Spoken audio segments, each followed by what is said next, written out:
What is up, car addicts? Welcome back to the series where I customize and review past DLC and OG vehicles. I never got the chance to because I started making car customization videos till about late 2015. Again, guys, let me know in the comments what car from late 2015 and older you want to see me customize next, and I'll display the most liked vehicle suggestion comment in the next customization video. So in today's video, we're to be customizing the Emperor ETR1. Now, I did customize this car in the past, but that was an old video with no commentary, so a lot of you guys wanted me to re-customize it for this video. So this car came out with the Cunning Stunts update in July of 2016.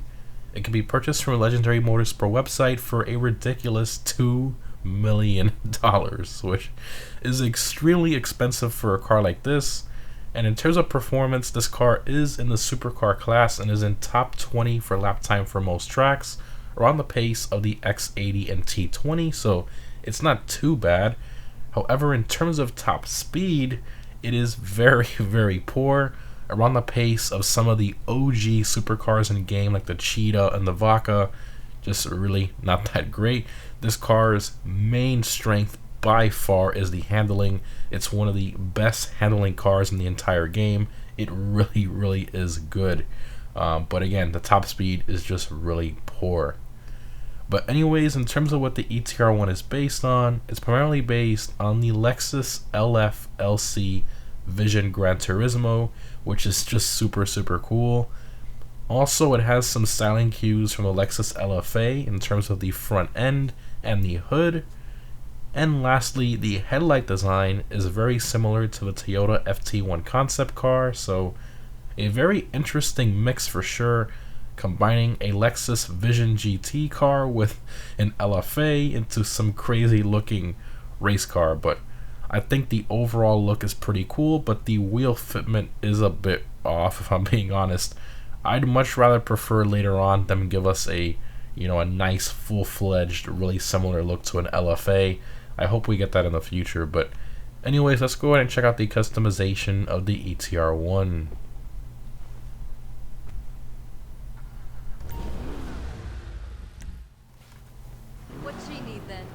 Alright, ETR1. Alright, we got armor, brakes, bumpers, racing canards, okay, and canards and an intercooler. I think maybe without the intercooler, it looks a bit cleaner. I guess we'll do that. Tow hook, I guess, why not? $4,600 for a tow hook. Engine, exhaust. So exhaust is only on the driver's side. You can see there. So this is stock. Just rev it up a little bit there. It's like a chrome tip there, and then here you have the titanium, which sticks out a bit more. A bit more race car-esque. All personal preferences to what you like. Personally, I like the stock a bit more, if I'm being honest. I don't know. I feel like it flows better. This one just kind of sticks out. Just looks kind of weird to me. Not really that great looking. Hood, you can do the carbon stock hood. Personally, I like how it blends in. I don't like how it separates the lines of the car, so we're not going to do that. Lights, some xenons. Those are beautiful headlights, they really are. Liveries, so you have this one here and this one as well. So those are the only two liveries. Of course, from the Cunning Stunts update, these cars, pretty much all they had was a couple liveries. The customization is okay, but not anything crazy. You have colored mirrors, carbon, and then custom. I guess I'll do the carbon. Plate, I already got my track plate on there. Just give it a black background. Respray. So let me go to secondary color first. Primary is pretty obvious. It's the silver. Secondary is actually the kind of area around the grill, side skirt area there, the roll cage inside, the brake calipers, and I believe that's it. So, a lot going on, definitely. So, oh, and the seats too. So it's seats, roll cage, brake calipers, and that area, and the vent area too. Oh my gosh, wow, that's a lot. That's a lot going on. Oh, I didn't even notice too, the center lock for the wheels. Oh my gosh, jeez. That's a ton of contrast there. They should really separate a lot of those options, but again, a 2016 car, it kind of makes sense. For this, I'm gonna do a candy red. I feel like it looks really good on this car, and I'm actually not gonna do a livery, so it looks a bit cleaner. We're gonna go here to, let's do a Cabernet red with a Torino red pearlescent, and boom, look at how gorgeous that looks. Absolutely beautiful.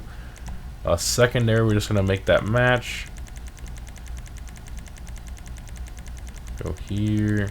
I think that's probably the best way to go about this car. Just make the secondary match, because there's just so many parts changing that it's just not worth trying to do a secondary color. It's just not gonna work that well. Okay, spoiler upgrades. So you have the stock giant wing here. Then you have remove spoiler. You have a low-level spoiler, which looks really good, nice and simple. Drift wing, a little different, and then GT wing, which looks to be very similar to the stock. Oh, it has the same mounting bracket, but then the actual spoiler itself is a little different. Okay. Honestly, I'm really feeling a low-level spoiler. I feel like it looks really good on this car. It kind of goes with the lines of it too, and it's not too crazy. Even though, I mean, this is a crazy track car, but I don't know. I feel like this looks a bit better, so we're gonna do that. Transmission, turbo, wheels.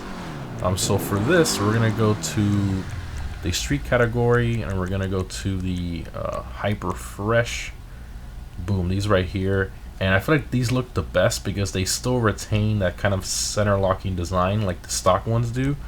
And I mean, it just looks really good on this car. We'll do those in black. Boom. Wow.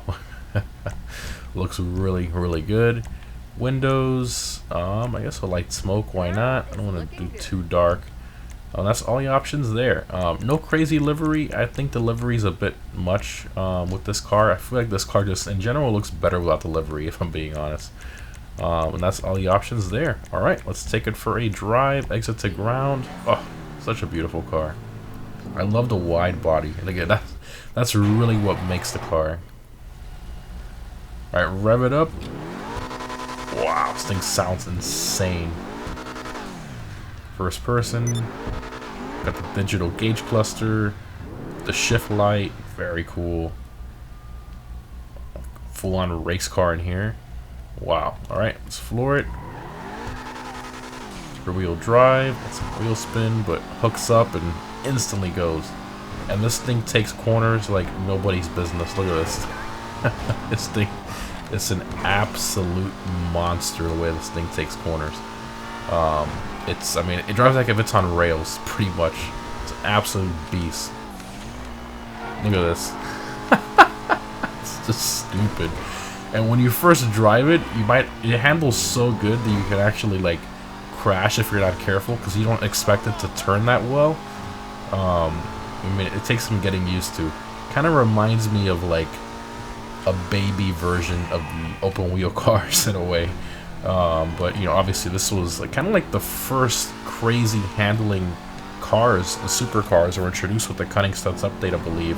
The RE7B, this car and the Tyrus. Those were like the first crazy handling supercars that they literally handle like they're on rails. Absolutely insane. The only downfall of this car is the top speed. The top speed just isn't there. It's way too low. How are you gonna give this car the top speed of like the Vaca or the Cheetah? That makes no sense to me. But Rockstar logic at its finest. So mid-drive it here. Boom, works fine. Very cool.